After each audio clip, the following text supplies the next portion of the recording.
The fifth installment of the Ultra series brought with it a number of firsts, where the previous shows dedicated one host to One Ultraman. Ultraman Ace has 2 hosts for One Ultraman.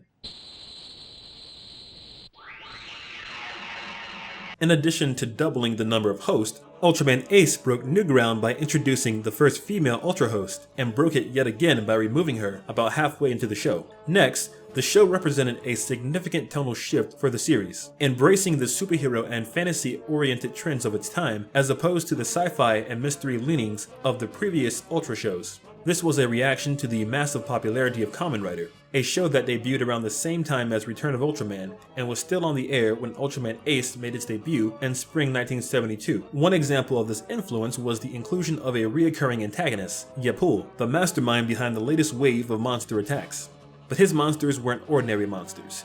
They were terrible monsters, and to prove they meant business, a returning character from Return of Ultraman suffers a rather ghastly fate at the hands of one.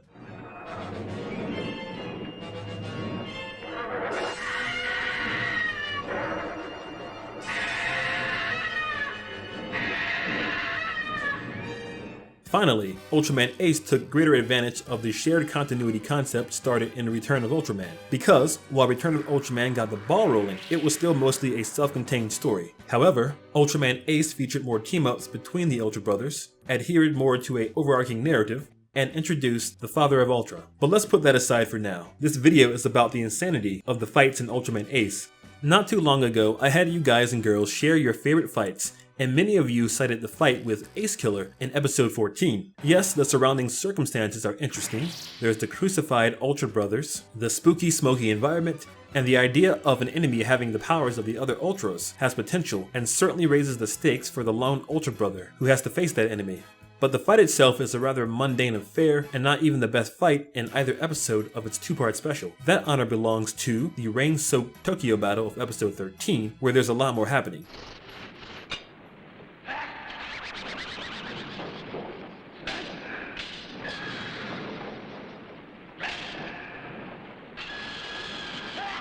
Not only is Ace forced to choose between the lives of his brothers and defending Tokyo, the actual action is pretty intense.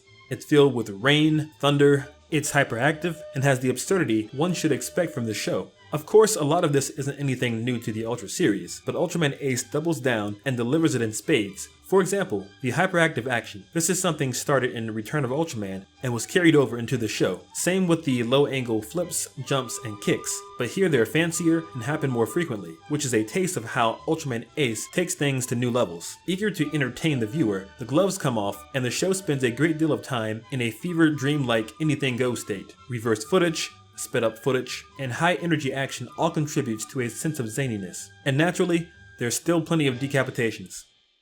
But let's take a look at a few other examples. In episode 8, Ace punches into a monster's gut and leaves a gaping hole where there was once flesh. Whipping out the Ace Blade, he charges forward and slits his enemy's throat. The momentary freeze frame and abrupt cut in audio after his sword connects with the monster further drives the defeat home, and once the head leaves the body in typical Ultra fashion, Ace blows up his enemy for good measure.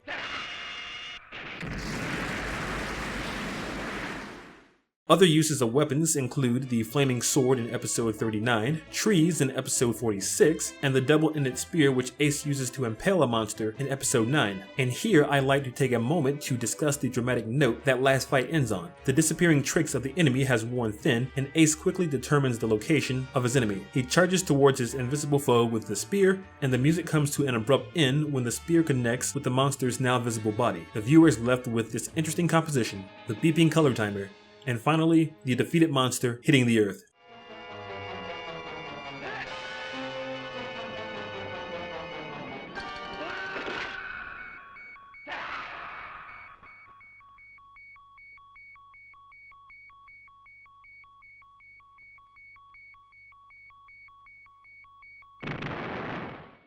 Worth mentioning is that someone on the creative team apparently developed quite an attachment to flamethrowers, because flames basically become a standard issue weapon of the terrible monsters.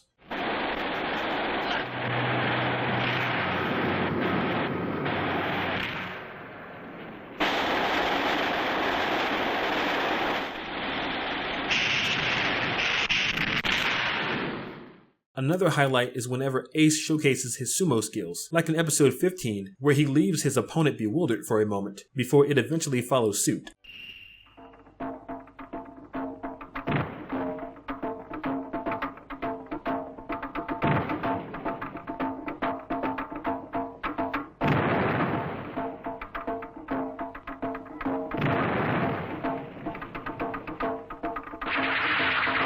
Then the show does it again in episode 48, this time with a Brady Brunch style grid of the two combatants preparing to throw down, and then shortly afterwards, this exchange happens.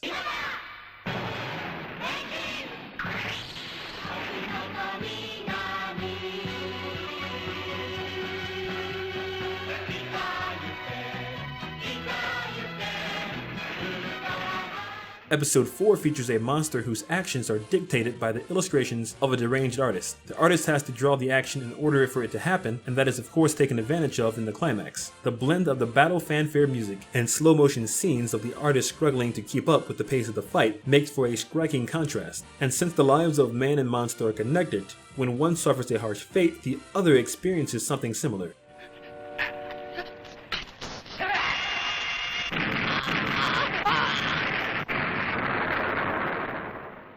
An early and excellent example of how the show can blend both the grim and the lighthearted together in the same sequence. Unfortunately, the narrative holding all this together isn't as consistently good as the Ultra shows before it. Still, Ultraman Ace can be appreciated for the entertainment factor its fights bring to the table. But that's all for now. If you're interested in hearing more about the show or the Ultra series in general, be sure to like, subscribe, comment, and share. It would be very much appreciated. But until next time, take care.